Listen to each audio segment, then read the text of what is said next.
Censored number 88, and it's entitled Education in Crisis. Education means a discipline and development by means of study and learning, the development of the special and general abilities of the mind, learning to know, learning to do or practice, knowledge, learning, enlightenment. Is life experience a questionable part of this process? Some would say yes. Some would call life experience make-believe education. Are those with life experience degrees liars or deceivers? And how about our children's education? Are parents inculcating bad habits and attitudes in their children? Are some children not ready at certain stages of their lives to take what school has to offer? Is academic success almost unnatural to some, or not a high priority? Do some of us lack an essential commitment to excellence? Do some of us feel we don't need to make an effort because of the prestige of our family or their money, in the manner of selected President George W. Bush? Is there a bias against reading in our culture that we transfer to our children? Do we honor and reward stupidity while intelligence goes begging? Is education a social good? Who should pay for higher education? Should higher education be available to all without cost? Should the government, as the guarantor of social rights, bear primary responsibility for providing free college for all? Almost every state has cut funding for higher education. Colleges have increased tuition, reduced financial assistance, and, like banks, instituted new fees. Pell Grants used to cover 84% of the costs at a four-year college. This is now down to 42% at a four-year public college and 16% at a four-year private college. The Bush administration cut Pell Grants, and in other insidious ways has managed to prevent the federal government from helping with educational costs. Soon, only the wealthy will be able to afford the best public colleges and universities. Privatization of public services is also a culprit here. All other industrialized nations guarantee access to higher education. Much of the impoverished third world does too. Conservatives in this country, who sabotage and work against good educations for our citizens, should be shamed by these facts.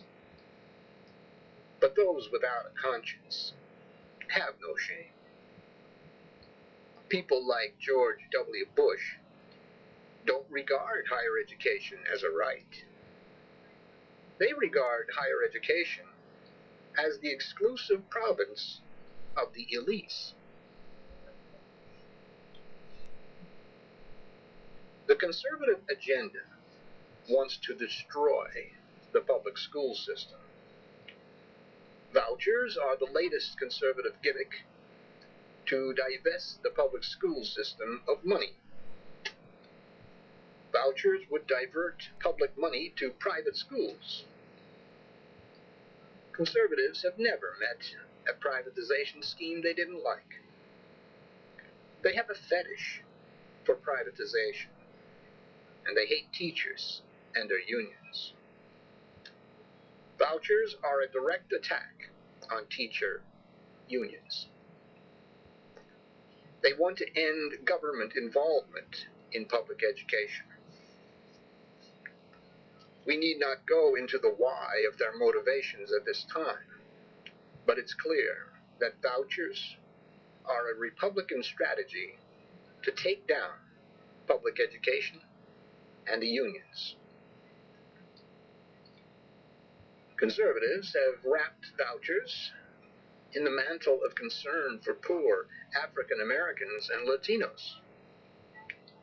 These perverted conservatives compare voucher opponents to Southern segregationists.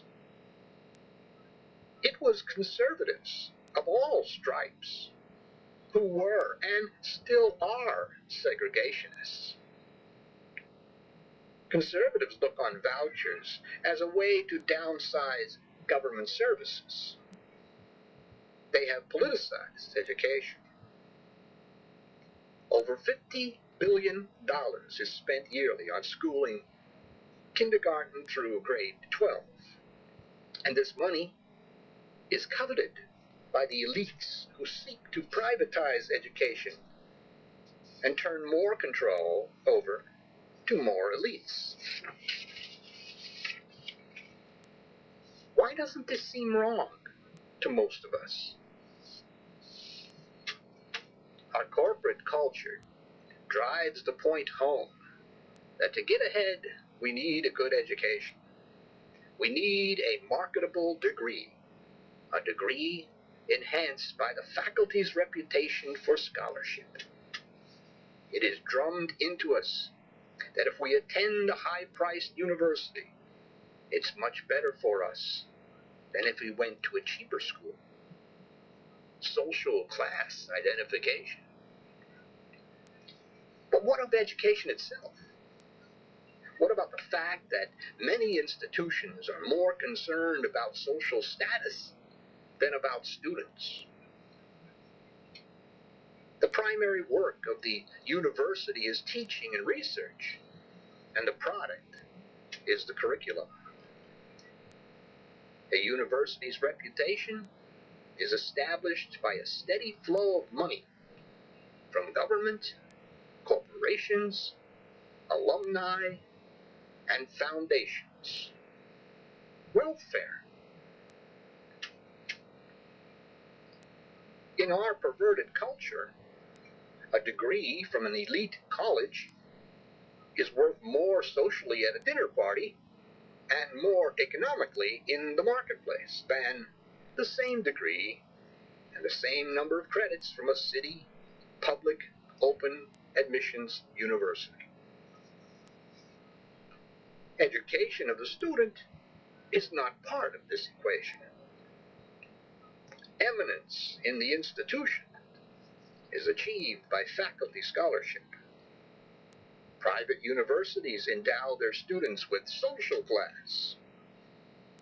Students at private research universities are paying 10 times more for a course taught by a teaching assistant who may be less credentialed than the community college professor.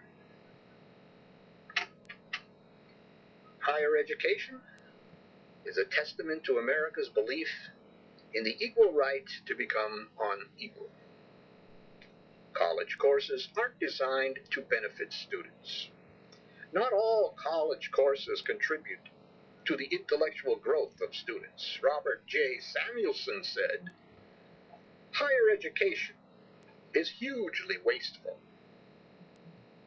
We see this exemplified in the life of selected President George W. Bush. Education reform is needed. But can we exactly pinpoint the problems? Public school budgets are too low. Our children are mostly undereducated and definitely wrongly educated. There are too many children in most classrooms, and the problem is worldwide. The basics aren't taught: reading, writing, and arithmetic. Worldwide, about 115 million primary school-age children are not enrolled in school. Also, more than 862 million adults are illiterate. John Adams said, "There are two educations. One should teach us how to make a living, and the other, how to live." The second part of that sentence alerts us to the crux of the problem. There is no instilling of true standards, codes of conduct, and morals. There's mostly shadow over substance, enforced pledges of allegiance, Bible reading, and affected manners. True education is missing. In schools, we teach erroneous conclusions based on false premises. In politics, business, religion, and in family life, false premises breed wrong results. Becoming a professor in this world's leading institutions does not guarantee that you yourself are truly educated.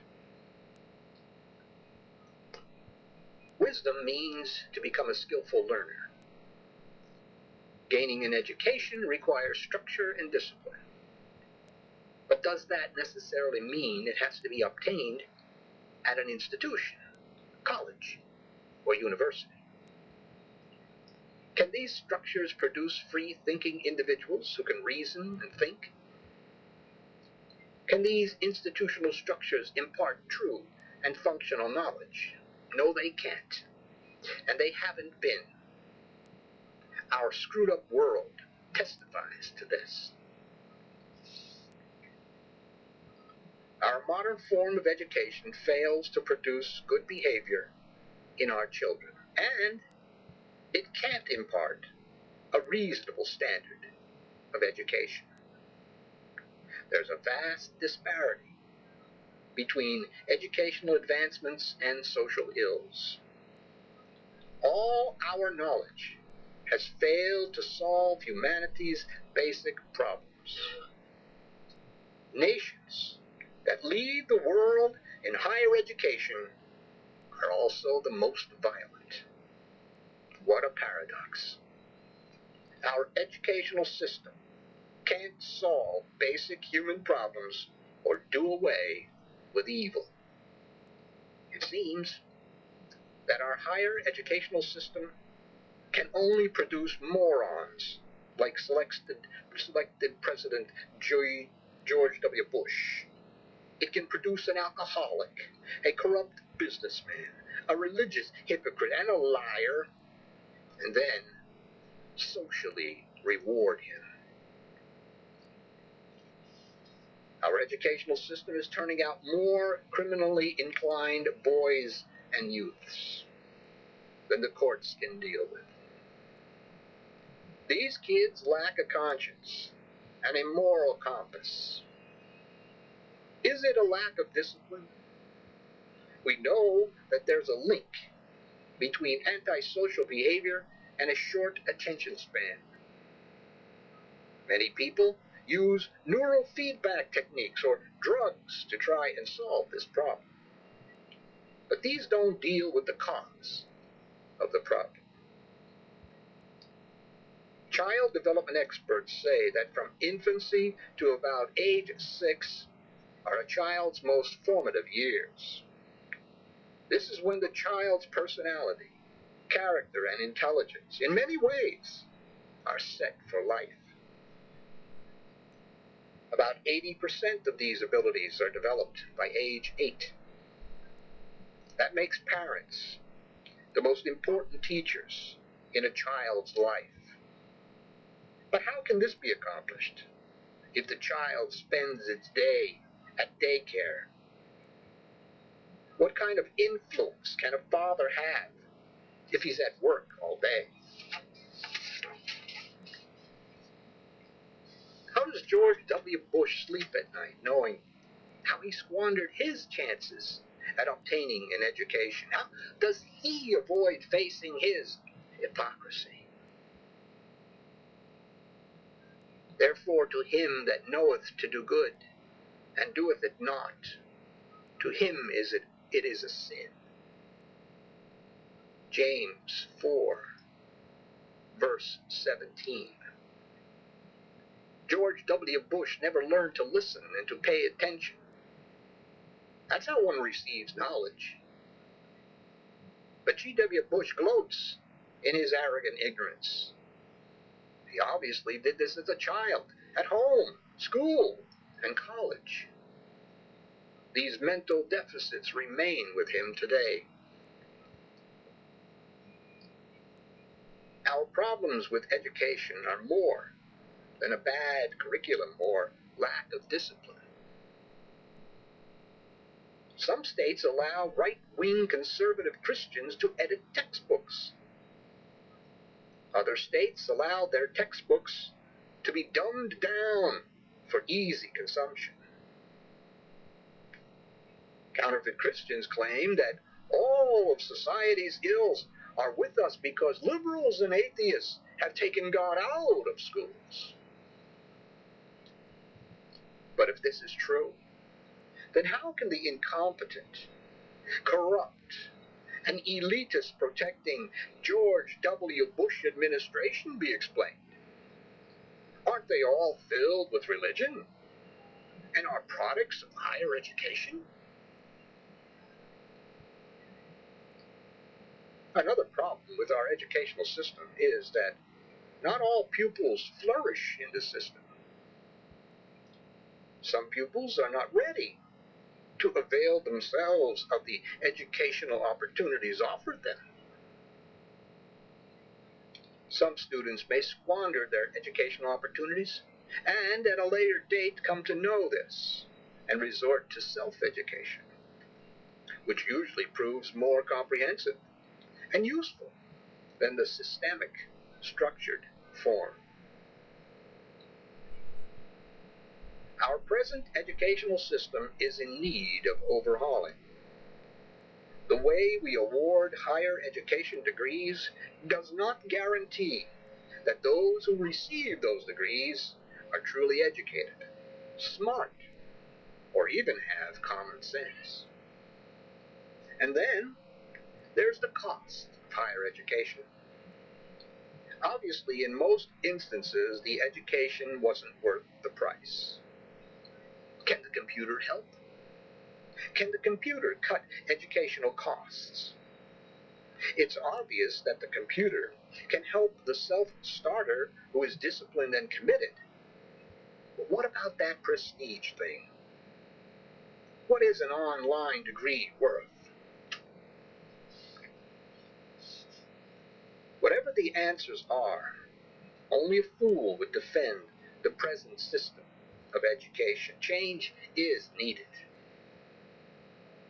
Cutting government programs is not an answer. Not if we are serious about not leaving any child behind, unlike selected President George W. Bush. Conservatives can offer us no help in this area because their willingness to worship myth and lies has corrupted our knowledge bases in politics, health, sex, child rearing, and religion. They have no answers. Our educational institutions are failures. They need overhauling. We also need to support, honor, and respect true intelligence.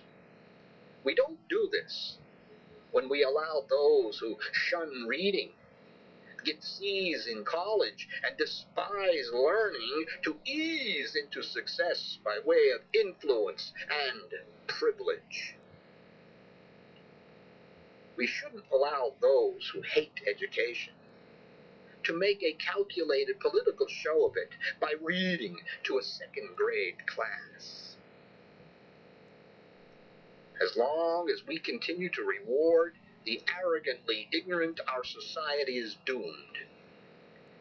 It's not pornography or same-sex weddings that will spell our doom and force us into third worldism. It will be allowing ourselves to be governed by elites who believe in myths, lies, and wrong ideas. Living our lives like this will never lead to the truth. As long as we continue paying huge salaries to paper-pushing CEOs and denying working people decent wages and allowing the rich to shirk their tax responsibilities, America will become a banana republic. The end.